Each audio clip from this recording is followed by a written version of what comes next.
We're kind of lucky enough to realise geographical regions for the show through the costumes and the pieces of armour that these guys are wearing. Put simply, we're making the costume armour for the principal and key secondary characters. We go from the paper design, we'll kind of sculpt up or model up or fabricate in real materials a piece of costume armour based on that design.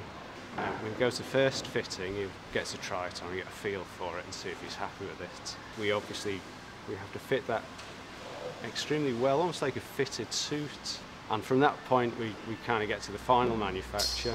We do the finishing and we would build, usually in real materials, so it's steels and leathers and chainmails and brass and so on, to make some kind of functional but hopefully quite a nice looking piece that these guys are going to be happy with. We made the principal armours and we made a second set again that was individually fitted for the stunt riders.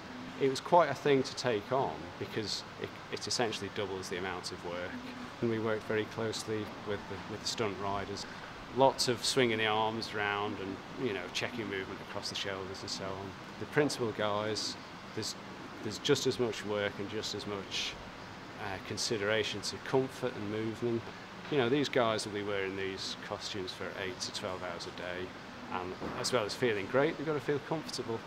Let's say in Loris's case, we have tailored and almost a traditional armour base.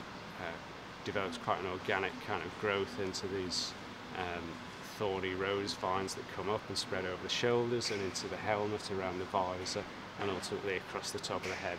So we originate for the lead actor, then we originate again for the stunt guy, and it was quite a complex thing to realise. The real payoff is when the actor gets in the fitting room. It kind of helps him kind of realise who he wants to be, and you kind of know that you've done the job well.